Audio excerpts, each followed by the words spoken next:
The text message pings. A slight vibration on the glass of your screen, late in the evening. You look down and read the words, carefully crafted to inject just a drop of poison into your peace of mind.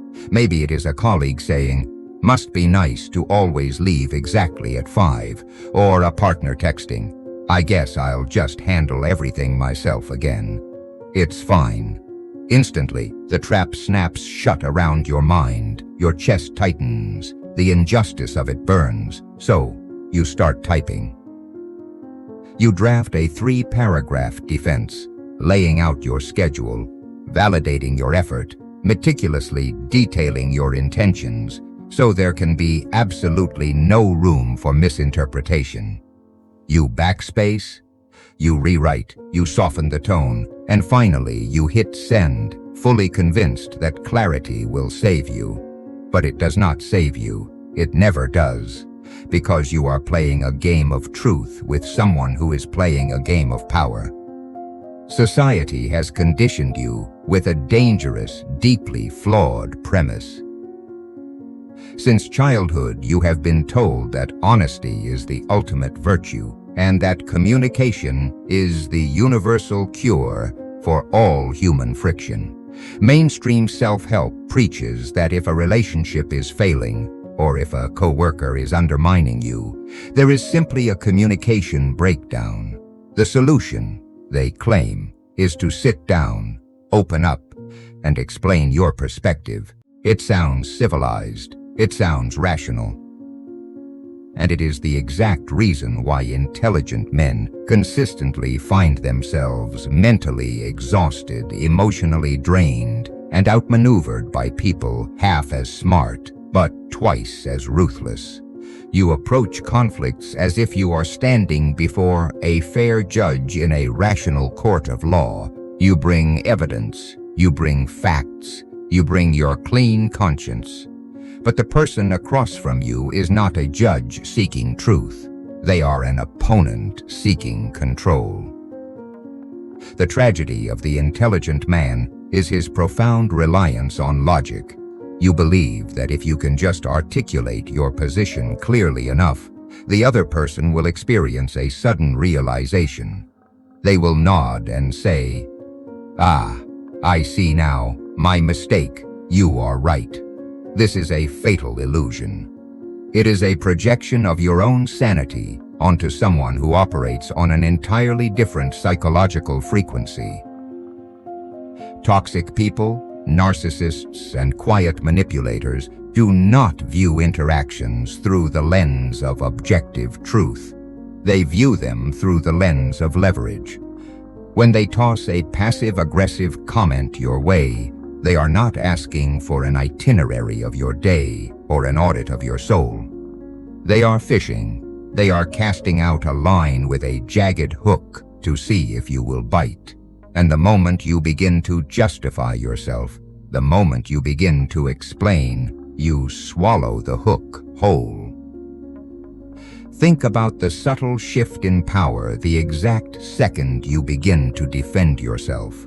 Power dynamics dictate that the person who is explaining is the person who is subordinate. The explainer is the petitioner, desperately handing over data, hoping for approval or absolution. The person receiving the explanation is the authority, sitting back, arms crossed, deciding whether or not your defense is good enough. By engaging in the act of over-explaining, you willingly step off your own pedestal and hand them the gavel. You elevate a toxic person to a position of authority over your own reality. And they love it. The smirk they try to hide, the sudden calm in their voice while you are spiraling, that is the high they were chasing. They did not want a resolution. They wanted your submission. This instinct to over-explain usually stems from a deep, unacknowledged fear of being perceived as the villain. Good men, honorable men, are terrified of having their character assassinated. The manipulator senses this fear perfectly. They know that attacking your character is the fastest way to bypass your intellect and trigger an emotional panic. So they accuse you of being selfish. They imply you are lazy. They hint that you are ungrateful. They press the exact button that they know will cause you to abandon your stoicism and vomit words in an attempt to clear your name. But every word you offer in your defense is instantly categorized and filed away. You think you are providing context. They know you are providing ammunition. To those who hunt for leverage, your explanation is just a confession of weakness. Let that sink into your bones. To those who hunt for leverage, your explanation is just a confession of weakness. When you exhaust yourself trying to translate your pure intentions into a language a toxic person will understand, you are signaling that you do not trust your own foundation. You are signaling that your reality requires their validation to exist. The Machiavellian player observes your frantic typing, your elevated heart rate, your desperate attempt to maintain peace, and they realize they have found a puppet whose strings are entirely visible. They learn that all they have to do to ruin your afternoon is feign disappointment or invent a grievance, and you will do all the heavy lifting of tearing yourself apart. This is not an accident. The failure of your explanations is not due to a lack of vocabulary or a poor choice of words. It is by design. The predator wants you stuck in a perpetual loop of self-auditing. They want you waking up at 3 in the morning, staring at the ceiling, replaying conversations, and wondering if you could have just said it a little differently. They want you living in a state of permanent apology. The longer they keep you explaining, the longer they keep you distracted from the reality of what they are actually doing to you. You give them the keys to your mental real estate, and they happily move in, destroying the furniture and demanding you pay the rent. You must realize that the energy you expend trying to force the blind to see is energy you are stealing from your own life. Every hour spent drafting the perfect text message to a toxic ex. Every afternoon ruined by mental rehearsals of an argument with a hostile coworker is an hour of your life entirely surrendered to them. They occupy your mind rent-free because you left the front door wide open, holding a welcome sign made of your own justifications. The painful truth is that intelligent men often build their own prisons simply by refusing to accept that not everyone operates with goodwill. You keep assuming that deep down, people want to be fair. You keep giving them the benefit of the doubt. But the benefit of the doubt is a luxury you cannot afford when you are dealing with someone who is actively attempting to bankrupt your sanity. If you want to survive the modern social landscape, if you want to protect your peace and your focus, you must abandon the childish belief that the truth alone will protect you. The truth is powerless if it is handed over to a hostile jury. You have to stop treating your emotional energy like an unlimited resource and start treating it like a highly guarded asset. You think you are clearing your name, but in reality, you are stepping blindly into a carefully designed psychological trap. Stepping blindly into that trap is easy, but once the metal jaws snap shut, you begin to experience the suffocating architecture of manufactured misunderstanding. You find yourself trapped in the endless argument, a psychological labyrinth where the walls constantly shift and the exit entirely disappears. Picture the scene, because you have undoubtedly lived it. It usually begins with something astonishingly minor. Perhaps it is a slight miscommunication about weekend plans with a partner, or a minor discrepancy in how you handled a routine task. You offer a quick, logical explanation, expecting the issue to be instantly resolved. You assume that because the facts are clear, the tension will dissipate. But instead of accepting the clarification, the person across from you pivots smoothly, effortlessly dodging your logic. Suddenly, the issue is no longer about the weekend plans or the minor task. It is about your tone of voice. It is about how you always dismiss their feelings.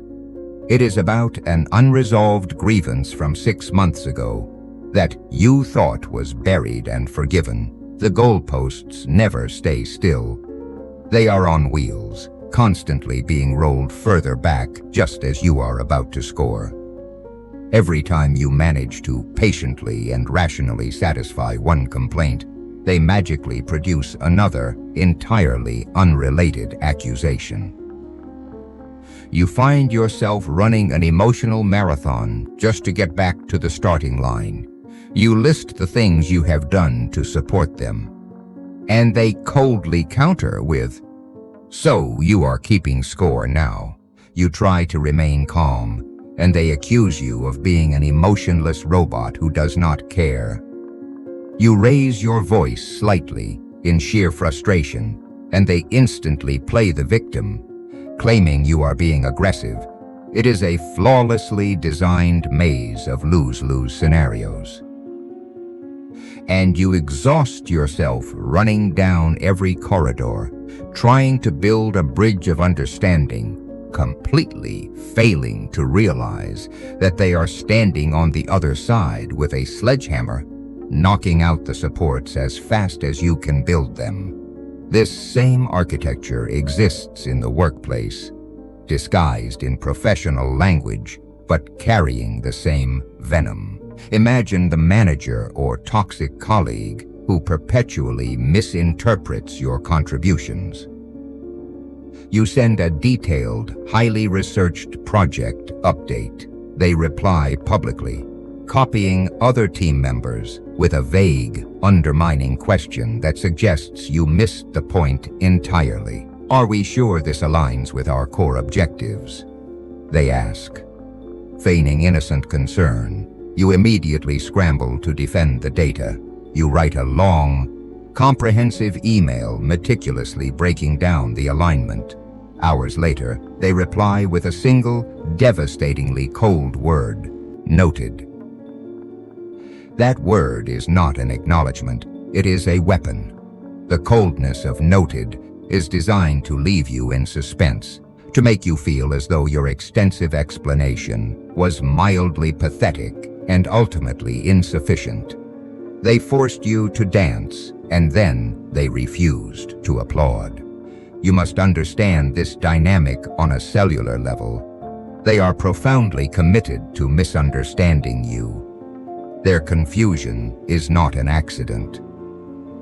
It is not a cognitive failure on their part, and it is certainly not a result of your inability to articulate yourself.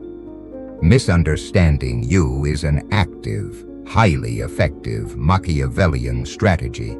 Toxic people do not want clarity because clarity brings resolution and resolution brings peace. To a manipulator, peace is a threat. Peace makes them irrelevant. If the relationship is calm, stable, and logical, they have no leverage over you. Chaos, on the other hand, makes them the center of gravity in your universe. By keeping you perpetually off balance, constantly defending your character, they ensure that you are always orbiting them, always trying to fix a problem that they secretly intend to keep broken. When they feign confusion, they force you to do all the heavy psychological lifting. They make you the laborer in the relationship, while they sit back and act as the inspector. "I just don't get what you mean," they say, staring at you with a blank, innocent expression that makes you want to tear your own hair out. By playing dumb, They project their aggression onto you, forcing you to carry the entire emotional weight of the interaction. You become the one sweating, overthinking, and striving for harmony, while they remain comfortably detached, observing your frantic efforts like a scientist watching a rat in a maze. This is the ultimate exercise in frame control. In any social dynamic, whoever controls the frame controls the reality. When you are constantly explaining yourself, you are operating entirely within their frame. You are passively accepting their premise that you are inherently flawed, that your actions are inherently suspicious, and that you must constantly prove your worth to them. They install themselves as the auditor of your reality, and a malicious auditor will always find a discrepancy if they look hard enough. The toll this takes on an intelligent man is staggering. It creates a thick, suffocating brain fog. Over time, the constant need to explain and defend yourself strips away your baseline confidence. You start stuttering in your own mind. You begin second-guessing your own memory of events. When you are accused of having a bad attitude enough times, despite knowing your intentions were pure, you start to wonder if maybe they are right. This slow drip of manufactured doubt erodes your self-trust. You begin to walk on eggshells, pre-planning your words before you even enter a room with them, calculating how to speak so you will not trigger another exhausting interrogation. You are no longer living, you are simply managing their pathology. Intelligent men struggle brutally with this realization because they project their own rationality onto a dark world. If someone says they are confused, the intelligent man assumes he simply hasn't explained it well enough. He dives deeper into the semantics, dissecting his own words, desperately trying to find the perfect combination of syllables that will unlock the other person's empathy.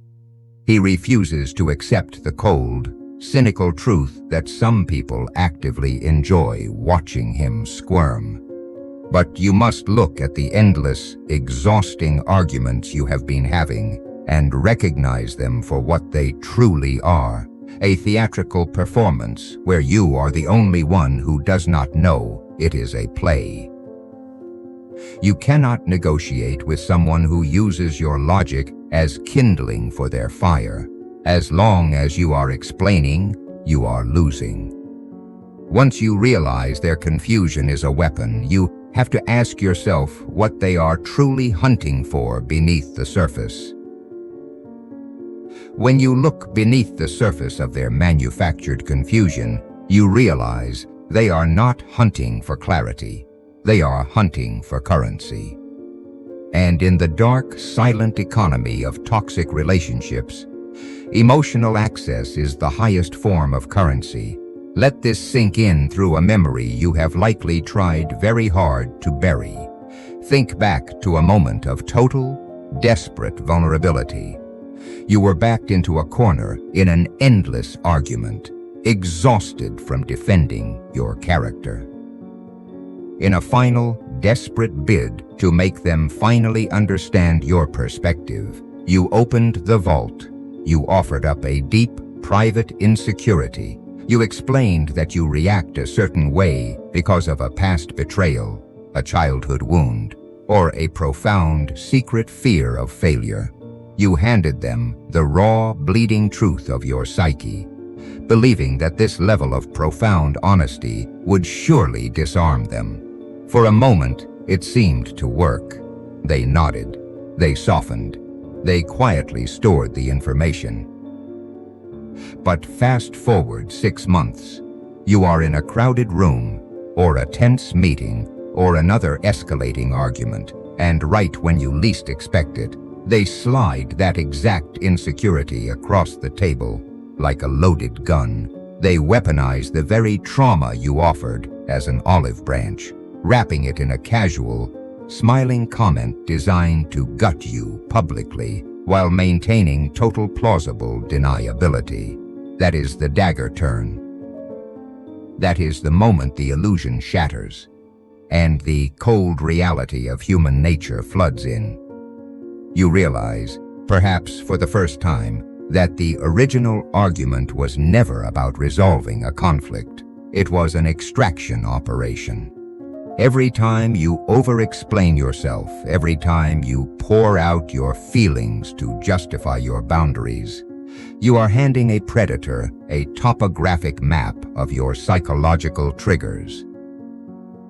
You are pointing out exactly where the landmines are buried, showing them the precise coordinates of your weak spots. They collect this data meticulously, filing it away for future use. To a manipulative personality, your explanations are not attempts at peace. They are scouting reports. When you tell them exactly why something hurt you, you are not teaching them how to love you or respect you better. You are giving them the exact step-by-step blueprint of how to hurt you again. You keep treating these interactions as good faith negotiations between equals, but they are interrogations. And in an interrogation, the more you talk, the tighter the noose becomes. You must burn this law into your mind, carve it into the way you view the world. To those who hunt for leverage, your explanation is just a confession of weakness. By trying to rationalize your existence to someone who despises your boundaries, you are actively participating in your own destruction. When you draft that long text message explaining your actions, what you are actually communicating is that you do not feel secure in your own reality unless they validate it. You are signaling that they have successfully breached your emotional perimeter. The manipulator reads your long, emotional paragraphs and feels a rush of absolute power because you have just proven to them that they can dictate your internal state. Good men fail to understand that emotional access is a privilege, not a default human right. You were taught to be an open book, to wear your heart on your sleeve, because transparency is supposed to breed trust. But transparency in the presence of a predator simply makes you an easy meal. When you over-explain your actions to a toxic coworker, a manipulative partner, or an undermining family member, you are granting them VIP access to the inner workings of your mind. You are proving to them that their opinions hold immense weight in your psychological ecosystem. You are showing them that they have the power to make you doubt yourself, to make you sweat, to make you perform on command for their approval. This realization should sting. It should make you deeply uncomfortable, because it forces you to acknowledge your own complicity in the game. You are not just a helpless victim of their manipulation. You have been their most reliable, consistent supplier. Trying to reason with a toxic person is financial ruin for your mental state. Imagine treating your finances the way you treat your emotional energy. You are taking gold coins of focus, self-respect, and sanity, and trading them for copper pennies of fake validation from people who secretly want to see you go bankrupt. It is a terrible, self-destructive investment. You exhaust yourself building airtight logical arguments, forgetting that logic is useless against someone whose only goal is to watch you burn calories trying to please them. They do not care if you are right. They only care that you are reacting. Your frustration is their entertainment. Your over-explaining is their proof of dominance. But in that stinging discomfort of realizing your own complicity lies your ultimate liberation. The second you accept that you have been handing over your power freely, you realize you have the absolute, undeniable authority to stop. You stop seeing yourself as a misunderstood martyr and start seeing yourself as a careless vault manager who left the safe wide open for thieves. The intelligent man does not try to bankrupt the manipulator by arguing louder or explaining better. He simply closes the bank. He recognizes that his emotions, his justifications, and his inner monologue belong entirely to him. He stops casting pearls before swine, knowing the swine will only trample the pearls and then turn to attack him. You must make a cold, calculated decision to become emotionally unavailable to people who thrive on your distress. You have to starve them of the data they use to control you. No more long paragraphs, no more defensive emails. No more sitting on the edge of the bed, trying to make a toxic partner understand your soul. To stop this psychological extraction, you must learn to sever their supply line entirely. Severing that supply line entirely means learning to wield the one weapon that manipulators absolutely cannot defend against: absolute, unyielding silence. When you stop giving them the emotional reactions they crave, you do not just protect your energy, you actively reverse the flow of power. Picture yourself at a social gathering, a family dinner, or a high-stakes corporate meeting.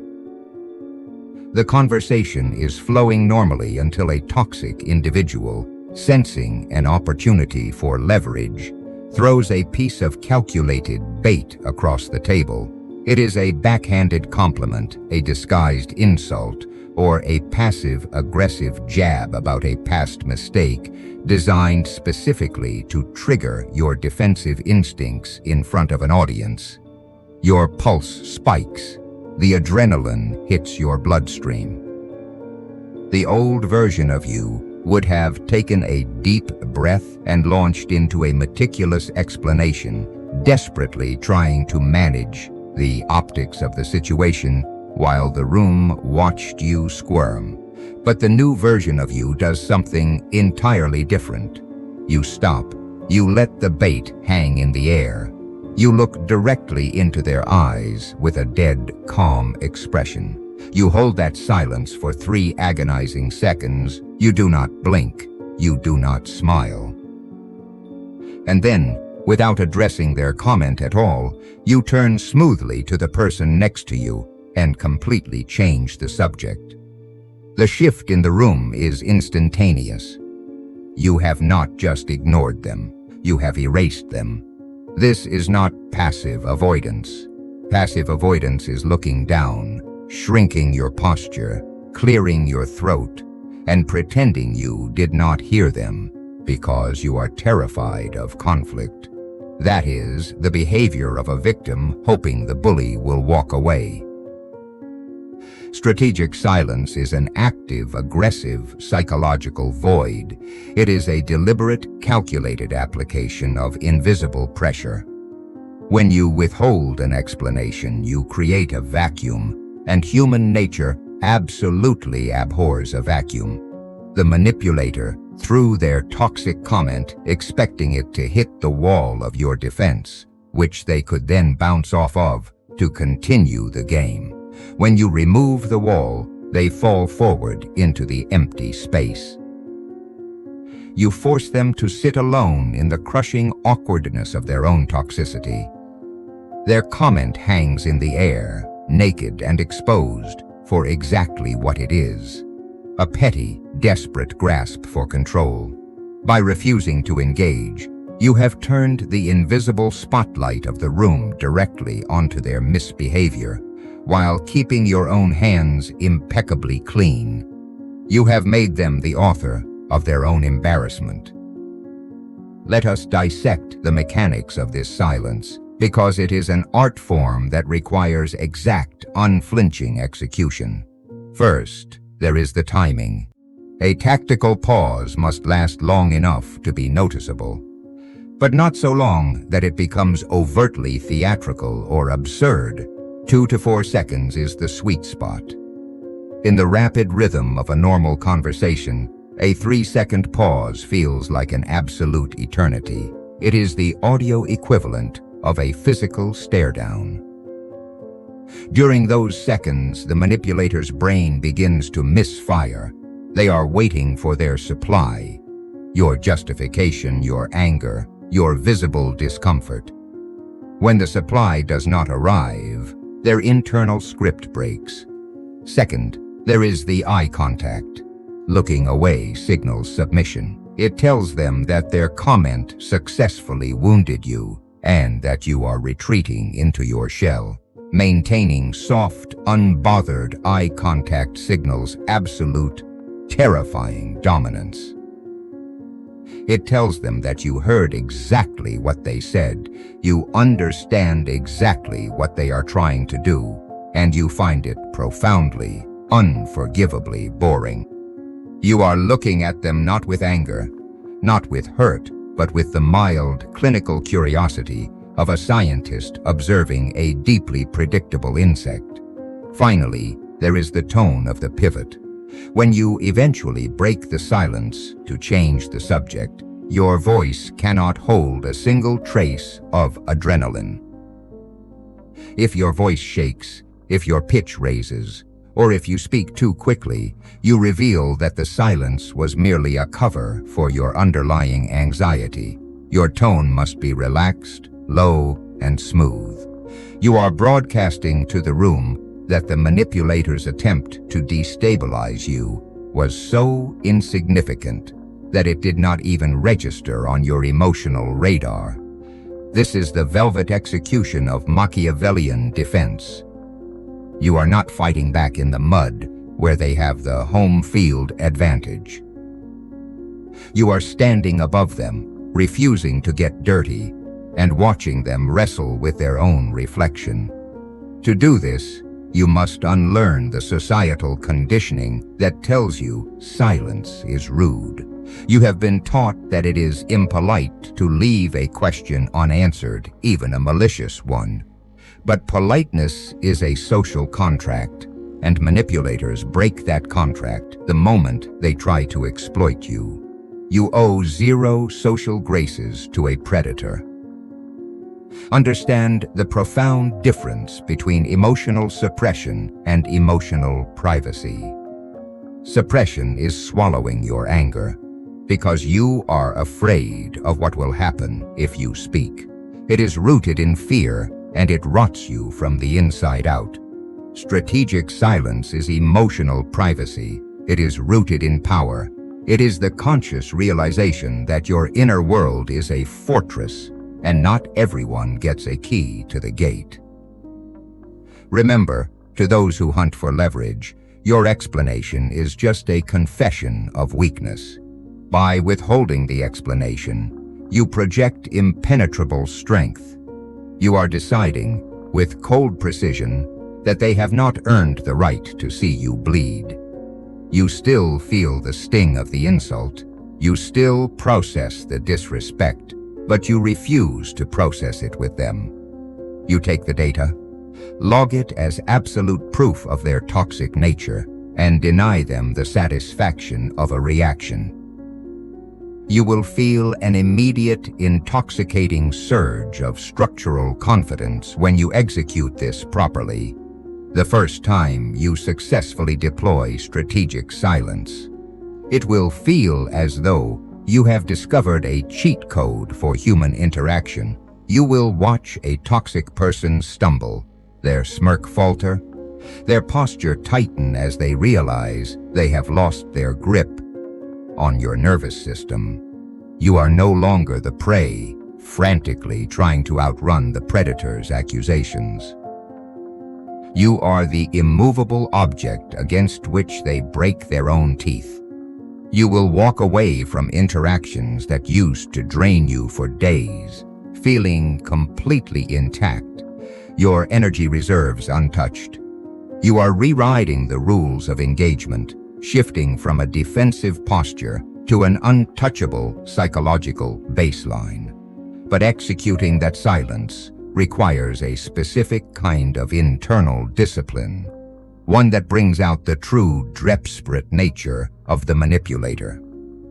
That internal discipline acts as a psychological mirror, and when the manipulator is finally forced to face their own reflection, their true desperate nature, clawing for control, inevitably surfaces. You will see this desperation manifest as an escalating, chaotic backlash designed specifically to break your newfound boundary. When the quiet, lethal tactic of strategic silence begins to starve them of their preferred currency, they do not simply pack up and politely walk away. Predators do not surrender a food source without a fight. Instead, they initiate what psychologists call an extinction burst. It is the frantic, aggressive escalation of behavior that occurs when a previously working manipulation tactic suddenly stops yielding results. Because they can no longer extract your anxiety, your over-explaining, or your frantic apologies, they will change their angle of attack. They will look at your unbothered posture, your steady eye contact, and your refusal to engage in their manufactured drama, and they will attempt to shame you back into submission. They will call you arrogant. They will accuse you of being cold, unfeeling, or entirely narcissistic. With a heavy, theatrical sigh, they will shake their head, look at you with manufactured pity, and deliver the ultimate guilt trip.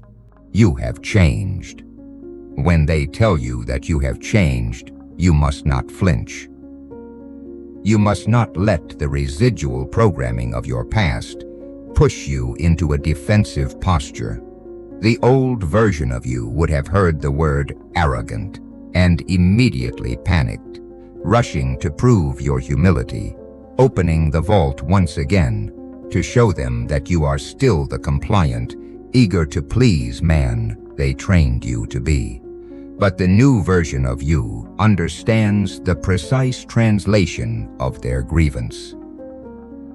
When a toxic person says you have changed, what they actually mean is that you have changed the locks, and they are furious that their old, rusted keys no longer work.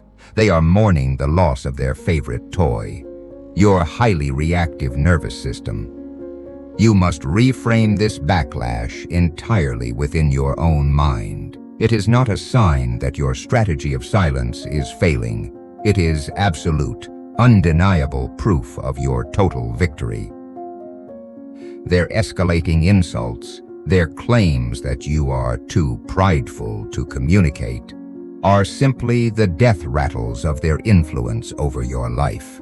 They are throwing a psychological tantrum because the puppet strings have been severed entirely, and they are standing on stage holding nothing but empty air. But as their direct access to you is shut down, you must prepare for the final boss of this psychological warfare, the smear campaign. If a manipulator cannot control you, they will immediately pivot to controlling how other people see you. They will take their manufactured misunderstandings and go on tour. They will corner mutual friends, colleagues, or family members and spin a heartbreaking narrative where they are the innocent victim of your sudden, cruel withdrawal. They will paint your strategic silence as emotional abuse. They will interpret your boundaries as unprovoked hostility. And suddenly, you will feel the cold, judgmental stares of bystanders who have been fed a steady, concentrated diet of perfectly crafted lies.